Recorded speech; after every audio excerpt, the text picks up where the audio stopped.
আমার নবী পাক বলে নবী পাকের সাহাবা হুজুরদের থেকে আমাদের প্রত্যেককে শিক্ষা জ্ঞান তোমার আমার দুনিয়ার নেতা থেকে নিলে আপনি চোরটা শিখে যাবেন কিভাবে চুরি করতে আপনি এটা জেনে যাবেন তবে আমার নবী পাকের সাহাবা হুজুরদের থেকে শিক্ষাইলে আপনার দেহ জগৎ ভালো হবে আখিরাত ভালো হবে জোরে বল একটু জোরে আওয়াজ দেন ঘুম লাগছে হ্যাঁ সত্যি কথা বলেন ঘুম লাগছে কষ্ট হচ্ছে আমার আমি কেন আমার বাপের কাহিনী বলতে আসিনি আমার কাহিনী বলতে যেটুকু বলবো আমার হুজুরের লেগে কথা নবীর কথা শুনে যদি সাহাবা হুজুরদের কথা শুনে যদি কারো কষ্ট হয় এতে আমি খুশি আমি বেজার নবীর সাহাবা হুজুরদের কথা শুনে যদি কোন আল্লাহর বান্দার মনে কষ্ট হয় এতে আমি খুশি এতে আমি বেজার কেন কথাটা যদি আমার কথায় কষ্ট পেত তাহলে আমি ভুলছে পায়ে হাত ধরে মাপ চেতাম তবে দ্বীন শরীয়তের কথা শুনে যদি কারো মনে ব্যথা লাগে তাহলে আমি আনন্দিত আমি বেজার শরীয়তের আইন সবার জন্য তবে শুনবে সাধারণ মানুষ তারা ফতোয়া দিতে যাবে আজকাল দেখবেন মুফতি আল্লাহ নিজে নিজে ফতোয়া দেয় জানেন একজন মাওলানার অধিকার নেই জটিল ফতোয়া দেওয়ার তাহলে মুফতিটা কি জন্য হয় সমাজে একজন যে মাওলানা জটিল ফতোয়া দেওয়ার অধিকার ইসলাম দেয়নি মুফতি ছাড়া ফতোয়া দিতে পারবে কেন তার কাছে ফতোয়া দেওয়ার স্ট্যাম্প নাই তো কিভাবে দেবে ফতোয়া দেওয়ার যে স্ট্যাম্পটা লাগবে সেটা ওনার কাছে তবে জানবেন ধরেন আপনার মুসলিম ইমাম সাহেব মাওলানা সাহেব তিনি মুফতি পড়েন মুফতি জানেন ফতোয়ার কিতাবের জ্ঞান না ধরেন উনি মাওলানা কেউ নিজের বিবিকে 3 তালাক দিয়ে দিয়েছে কত তালাক রাগের মাথায় বিবিকে 3 তালাক দিয়ে বলেন আমার আল্লাহ রহমান রহিম কথা বলে আমার আল্লাহ গফুরুর রহিম হুজুরের কাছে চলে গেল হুজুর গোপনে গোপনে চলে গেল জানে 3 তালাক দিলে আবার বিবি কোন জায়গায় বিয়ে দিতে হবে সে যদি ছেড়ে দেয় তাহলে আমার হবে না দিলে আবার তালাক আমরা সবাই এটা জানি হুজুরের কাছে ফতোয়া নিতে গেল হুজুর বিবিকে 3 তালাক দিলাম কি হবে হুজুর যে মাওলানা হুজুর গায়ে হাত দিয়ে বললেন যাও বাবা ভুল করেছো আল্লাহ ক্ষমা করে চলে যাবে হবে তো কথা বুঝলেন হুজুর বললেন যাও আল্লাহ রহমানুর রহিম আল্লাহ দয়া সাগর আল্লাহ তোমার ক্ষমা করে দেবে যা করেছো করেছো আর ভুল করবে না চলবে তো আল্লাহ রহমানুর রহিম ওই জায়গাটায় কেন চলবে আল্লাহ পাক রহমানুর রহিম আল্লাহ গফুরুর রহিম ইমাম সাহেব তো বলে দিল চলে যাও যা ভুল করেছো করেছো আর করো না আল্লাহ ক্ষমা করবে কাউকে বলার দরকার নেই চলবে তো ওই ইমাম সাহেবটাও গুনাহগার হবে ও গুনাহগার শুধু গুনাহগার না যতদিন ওই সম্পর্কে ওটা জিনায় পরিণত এই জন্য কাকে লাগে মুফতি সাহেব তাহলে বলেন একজন ইমাম মাওলানা তার অধিকার নেই জটিল ফতোয়া দেওয়া তাহলে যদি আম মানুষ কিভাবে কোরআন শরীফ পড়তে পারে না হাদিস শরীফ জানে না কয়েকটা বাংলা কিতাব কিনে কিনে বলে অমুক কিতাবে আছে অমুক কিতাবে আছে ওই ব্যক্তিটা যদি ফতোয়া দেয় মানা যাবে কোন লজ্জায় আপনি ফতোয়াটা দিলেন শরীয়ত আপনার এই পাওয়ার দেয় না আলেম পেল না মাওলানা পেল না আপনি মাওলানা না কিছু না হাফেজ না কারি না ঠিকভাবে আলাম দ্বারা পড়তে কি কোন কি পড়ে ফেলে একক ইমাম না থাকলে আপনি ইমামতি করতে পারেন না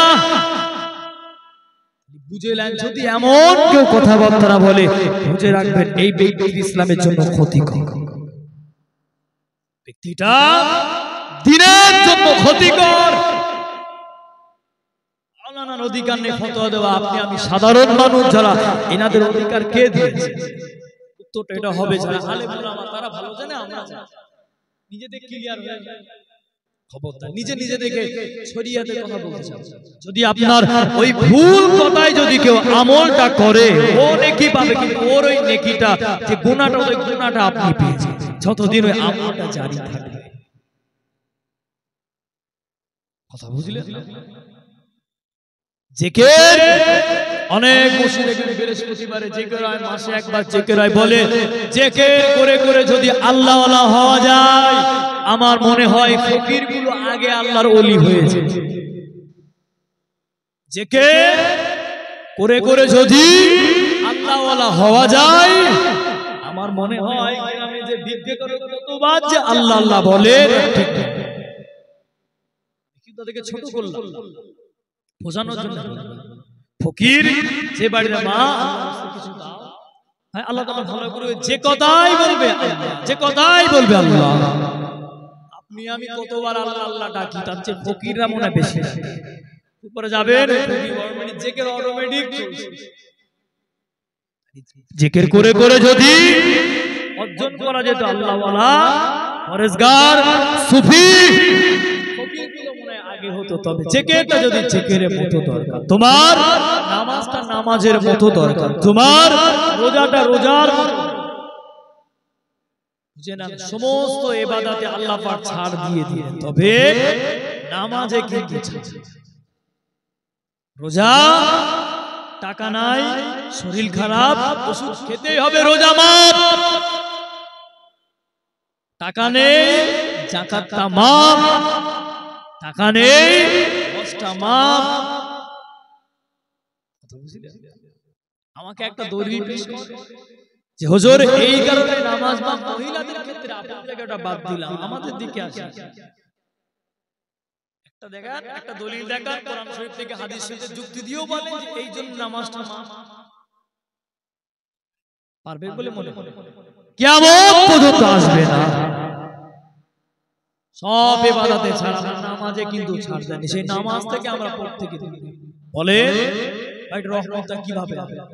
ইমাম সাহেবকে দাওয়াত দিয়ে দিবেন, সন্তানি হবে, বাড়ি খতম হবে, 500 টাকা হাদিয়া দিবেন, আলো মনে রান্না হবে, ইমাম সাহেব খেয়ে চলে আসবে, পকেটটা গরম হলে ইমাম সাহেব এটা আপনার বলে বললাম না ইমামকে আপনি দাওয়াত বসে নিজের দরকারটাকে নিজে নিজে আল্লাহর কাছে চান। কিছুই হয়ে গেল, হুজুর তো তাবিজ দেন না, মেয়েটা শরীরটা খারাপ, হুজুর মেয়েটা ভয় করেছে, মেয়েটা হুজুরের না আপনার। বলেন নিজেদের ব্যবসা নিজেই বাঁশ দিচ্ছেন বসে বসে। বলে কিছু হলো হুজুর, মেয়েটা শরীর গভীর রাতে ইমাম সাহেব বললেন একটু ঝাড়িয়ে দেন, মেয়েটা কান্নাকাটি করে মনে হাওয়া বাতাস উঠেছে। আমার কাছে কথা হলো ওই মেয়েটা হুজুরের না আপনার? আপনি বাপ হয়ে কি করলে? বলে সারা জীবন বিভিন্ন আলেম ওলামা বিভিন্ন আলোচনা হবে, বলে কিছু হলেই তাকে আমরা তাবিজটা আগে ধরেছি, একবার ধরলেন না, বিশ্বাস একই আল্লাহর প্রতি একবার রাখলেন, তাবিজের প্রতি আপনার বিশ্বাস। আমি এই বললাম না তাবিজ করা যায়, তাবিজ আলাদা জিনিস, তামিমা আলাদা জিনিস। আল্লাহ রাব্বুল আলামিন নিজেই তাবিজ লিখে থাকেন, তবে আগে আমাদের প্রত্যেককে ধৈর্য ধরতে হবে, পরে হবে আস্তে আস্তে। অনেকের দোয়া আগে নিজে নিজে দোয়া আছে। বলেন নবী আইয়ুব আলাইহিস সালাম কি দোয়া চাইতেন আল্লাহকে? সবাই জানেন নবী আইয়ুব আলাইহিস সালাম কেমন আল্লাহ পাক অনেক বড় পরীক্ষা নিয়েছিলেন, ভালোবেসে নবীকে দেখার জন্য। আমার রাসূল, আমার নবী, আমি আল্লাহ আমাকে অনেক অনেক ভালোবাসে। জোরে বলেন আলহামদুলিল্লাহ, জোরে বলেন আলহামদুলিল্লাহ। আল্লাহ নবী আইয়ুব আলাইহিস সালামকে ওই জনের আমার কঠিন পরীক্ষা নিয়েছিলেন, ওই পরীক্ষার মধ্যে আল্লাহ নবী পাস করে গেলে। ওই জনের আমার আপনাদের শোনা, আল্লাহ নবী অনেকটা অসুস্থ হয়ে পড়লে নবী আইয়ুব আলাইহিস সালামের কাছে যারা আসতে, যারা কাছেতে চলে আসতে, আল্লাহ নবী কাউকে ফিরিয়ে দিতেন না, আল্লাহ নবী কাউকে খালি হাতে ফিরিয়ে দিতেন না। ওই জনের আমার আল্লাহ নবীর যখন অসুস্থ হয়ে পড়লে, যখন বিমার হয়ে পড়লে, আল্লাহ নবী যখন অসুস্থ হয়ে পড়লে, আল্লাহ নবী যখন বিমার হয়ে পড়লে, ওই জনের আমার ওই গ্রামের মানুষগুলো বলতে থাকে, ওই গ্রামের যুবকগুলো বলতে থাকে এই ব্যক্তিটাকে গ্রাম থেকে বিদায় দিতে হবে। এই ব্যক্তিটাকে গ্রাম থেকে বিদায় দিতে হবে। বলেন যে নবীর কাছে কেউ হলে কাউকে খালি হাতে ফেরত দিত না। মানুষ দেখলেন কেমন সাথে আজকে যাকে উপকার করবেন কালকে ওই আপনার সব থেকে বড় শত্রু হয়ে যাবে। কথাগুলো মিলিয়ে যাকে উপকার করবেন সেই আপনার পরে শত্রু হয়ে দাঁড়াবে। বলে আমরা তো সবাই যখন দোয়া চাই আমরা হাত এরকম করি, কেউ এরকম বললাম দোয়া, এই দোয়া আঙুল টপ টপ করে মরছে জুম্মার দিনে এই সময়, আবার কেউ দু হাত এরকম করে রাখে, তাহলে কি হবে? আসবে আমাদের বলেন দোয়ার নিয়মই জানি না, কেউ আঙুল এই দিচ্ছে, কেউ এরকম করে রেখেছে, অনেক একটা কায়দা ভুল বললাম বলে। তাহলে আমরা তো হাতটা কেউ এরকম করে হাতটা যে এরকম করে রাখতে হবে নরম ভাবে আদবের সাথে। হাতটা তো এই হাতটা তো এই কি আসবে এখানে ময়লাকে নিচে ঝরে ঝরে বলেন আপনার ওই দোয়াটা কবুল হবে বলে তো দোয়াটাই মন নাই। নওশেব দোয়া করে আপনার আঙ্গুলটা মোটাচ্ছেন, ফিরে তাকাচ্ছেন, বলে মনটা তো দোয়ার দিকে আপনার নাই, আপনার দোয়াটা কবুল হবে বলে বলেন। আমি যে কথা বলতে চাইছি, নবী কিভাবে দোয়া চাইতে হবে আজ অনেক জীবনে টাকা ধার নিতে জানেন, টাকা যখন ধারলেন তখন কি বলেলেন? যখন বিপদে পড়ে ভাই আমার ৫,০০০ টাকা লাগবে, তুই না দিলে কে দেবে বল, আমার খুব দরকার, আমি মুখ সপ্তাহ মাইনে পাবো, এক সপ্তাহ পরে আমি সন্ধ্যেবেলা আমার দেখা করিস আমি দিয়ে দিই। এক সপ্তাহ চলে গেল, ফোন আর তোলে না, দোয়ার বেলা কেমন হয়ে গেল? নেওয়ার বেলা এই সমস্যা, আমি মাইনেটা পাই, আমি তোমার টাকাটা দিয়ে দেব, ছাগল বিক্রি করবো, গরু বিক্রি করবো, অমুক টাকা দিয়ে দিলে দিয়ে দেব। আর যখন টাকা দেওয়া হয়ে যাবে, ভাই কালকে দে, দুদিন সামনে সপ্তাহ এই করে কদিন টলাবে বলে বলে খালি নোয়ার বেলা খুব নরম শুনে নেবে। তাহলে দোয়া যখন চাইবেন কেঁদে কেঁদে বলতে, কান্না না আসলে কান্নার মতো বাহানা না আসলে মুখের আকৃতিটা এমন ভাবে করতে হবে যেন আপনি কান্নার মতো বাহানা করেন, আমার আল্লাহ পাক চাইলে আপনার বাহানাটা কবুল করে নেবে। জোরে বলে, একসাথে বলে, খালি বুঝলেন? যেভাবে টাকা ধার দিয়ে পাম দিয়ে টাকা পকেট থেকে বার করে নিজের পকেটে ঢুকিয়ে নিলেন, আর দুয়ার বলে আপনাকে শিখিয়ে দিতে হবে। আপনি আপনার অভিযোগগুলো আমার আল্লাহর কাছে বলতে পারেন, আপনার দরকারগুলো আমার আল্লাহকে বলেন। আপনি রহমান রহিম, আপনি যদি না দেন কে দেবে? আল্লাহ, আপনি ছাড়া তো আমাদের আর কেউ নেই। আমি বহুত বড় গুনাহগার, বহুত বড় গুনাহ আছে, আল্লাহ জীবনে প্রচুর গুনাহ করেছি, শুধুই তো আল্লাহ ব্যবসা বাণিজ্য বরকত দেন, হালাল মানে বরকত দেন, আল্লাহ পাক চাষাবাদে উন্নতি দেন।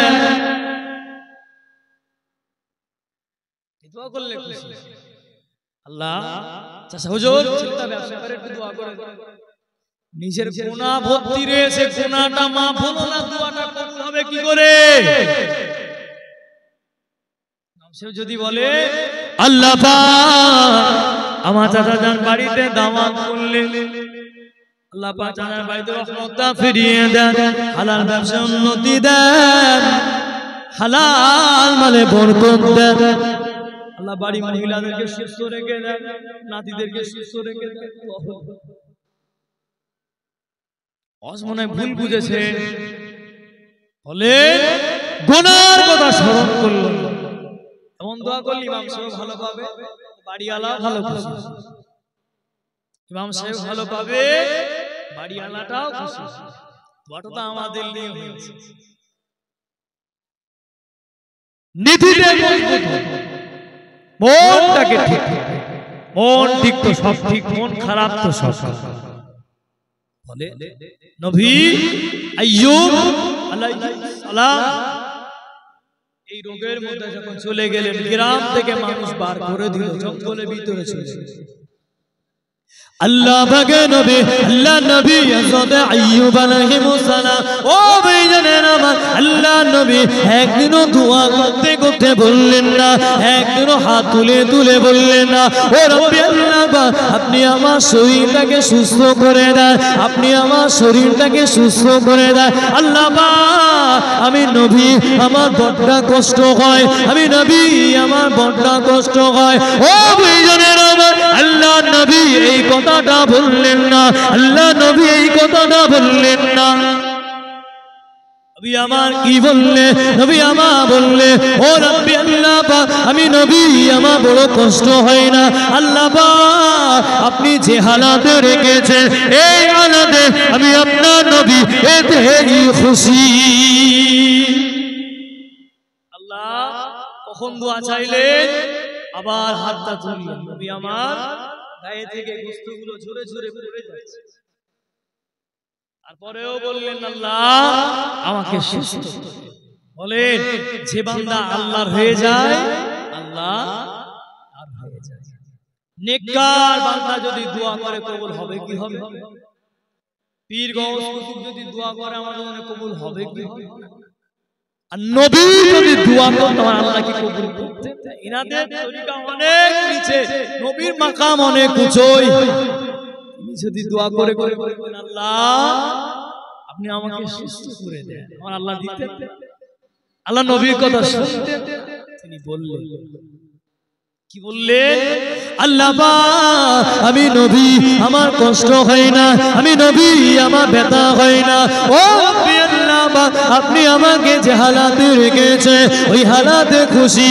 ও রব্বি আল্লাহ পাক আমি নবী আমার জিহ্বার ভিতরে পোকা লাগে, আমার জিহ্বা যদি নষ্ট হয়ে যায় আপনার মতো আমি মাবুদকে, আপনার মতো আল্লাহকে, আপনার মতো স্রষ্টাকে আমি নবী আর কেমন করে ডাকবো? আল্লাহ যদি আমার জিহ্বাটাও খারাপ হয়ে যায় আমি আপনাকে আর কিভাবে ডাকবো বলেন? এই কথাটা ছোট কথা না, বুঝে তিনি নবী। আল্লাহ যদি আমার জিহ্বাটাও খারাপ হয়ে যায় আমি আপনার মতো আল্লাহকে আর কিভাবে ডাকবো? দোয়া করা লাগে, কথা বুঝলেন না? তিনি নবী। তাহলে আমাদের এর দ্বারা শিক্ষা নিতে হবে কি আগে নিজেকে ধৈর্য ধরতে হবে, আগে নিজেকে সবর করতে হবে, তারপরে হুজুর দোয়া করতে হবে। আগে নিজের সমস্যা নিজে আল্লাহকে বলে, নাকি আল্লাহকে পেতে গেলে অন্য কেউ ভাড়া করতে হবে? মাবুদ আপনার কানেকশন আপনার সাথে ডাইরেক্ট আমার আল্লাহকে হয়েছে। পরিবর্তন হন জ্ঞানীদের থেকে শিক্ষা, মহব্বতে দরুদ শরীফ আল্লাহ